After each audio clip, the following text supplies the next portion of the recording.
کسی زمانے میں ایک بہت بڑا عابد تھا جو ہر وقت اللہ تعالیٰ کی عبادت میں مشغول رہتا تھا۔ سب لوگ اس کا بہت ہی احترام کیا کرتے تھے اور ان کو لوگوں کا پیشوا کہا جاتا تھا۔ جب اس کی موت کا وقت قریب آیا تو اس نے لوگوں کو اپنے پاس بلایا اور کہا، اے لوگو، جب میرا انتقال ہو جائے تو میری لاش کو ایک صندوق میں رکھنا اور اسی طرح شہر سے باہر لے جانا، اور شہر سے باہر جو درخت ہے اس درخت کے نیچے کھڑے رکھنا، اور وہاں کچھ عیسائی جنازہ لے آئیں گے۔ تم لوگ اس جنازے کو لے لینا اور میرے جنازے کو ان لوگوں کے حوالے کر دینا۔ لوگوں نے کہا، پھر کیا ہوگا حضرت؟ تو اس نے کہا، وہ لوگ میرے جنازے کو عیسائیوں کے قبرستان میں لے جائیں گے اور ان کی طرز پر دفن کر دیں گے، اور تم لوگ اس جنازے کو لے آنا، اس جنازے کو مسلمان کے طور پر دفن کر دینا۔ لوگ حیران ہو گئے اور پوچھا، حضور، اس کا راز کیا ہے؟ تو اس آدمی نے کہا، میں تم لوگوں کو ابھی راز کے بارے میں نہیں بتا سکتا، کیونکہ ابھی میں یہ بتا دوں گا تو تم لوگ میرے جنازے کو اٹھانے سے انکار کر دو گی، اس لیے میں تم لوگوں کو اس کے بارے میں ابھی نہیں بتاؤں گا۔ یہ راز تم لوگوں کو اس وقت پتہ چلے گا۔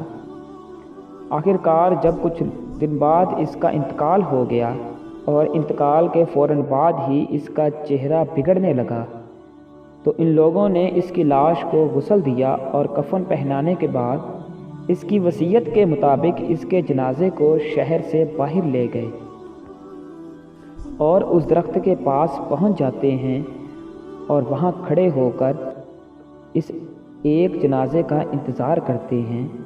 کچھ دیر بعد کچھ عیسائی شخص ایک جنازہ لے کر اس درخت کے پاس پہنچ جاتے ہیں اور مسلمانوں کو وہ جنازہ دے دیتے ہیں اور مسلمانوں کا جنازہ اپنے حوالے کر لیتے ہیں، یعنی وہ لوگ جنازہ تبدیل کرتے ہیں۔ پھر مسلمان لوگ عیسائی کے جنازے والے سے پوچھتے ہیں، اچھا یہ بتائیے اس کا راز کیا ہے؟ تو ان عیسائیوں نے بتایا کہ یہ جنازہ ہمارے پادری کا ہے اور انہوں نے ساری زندگی عیسائیت کی خدمت کی، لیکن جب مرنے کا وقت قریب آیا تو انہوں نے وصیت کی کہ جب میرا انتقال ہو جائے تو فلاں درخت کے نیچے جنازہ لے کر جو لوگ کھڑے رہیں گے میرا جنازہ ان کو دے دینا، اور وہ لوگ جو جنازہ لے آئیں گے تم لوگ وہ جنازہ لے لینا۔ ہم نے ان کو پوچھا کہ وجہ کیا ہے؟ تو انہوں نے کہا، وہ جو مسلمانوں کا بڑا شیخ ہے، جب وہ مرے گا تو وہ عیسائی ہو کر مرے گا، اس لیے اس کا جنازہ تم لے لینا، اور میں جب مروں گا تو میں مومن مروں گا، تو میرے جنازے کو ان لوگوں کے حوالے کر دینا تاکہ مجھے مسلمانوں کے قبرستان میں دفن کیا جائے۔ تو ان لوگوں نے پوچھا کہ ایسا کیوں ہے؟ تو اس پادری نے بتایا کہ میں نے ساری زندگی کسی عورت پر غلط نظر نہیں ڈالی، اور اللہ تعالیٰ نے جن چیزوں کو دیکھنے سے منع کیا میں نے ان چیزوں کو نہیں دیکھا۔ بد نظری سے بچنے کی برکت ہے کہ میرا خاتمہ ایمان پر ہوگا، اور وہ شخص عورتوں پر بد نگاہی کرتا تھا، اور یہ بد نگاہی کا نتیجہ ہے کہ جب مرے گا تو عیسائی ہو کر مرے گا۔ اللہ اکبر۔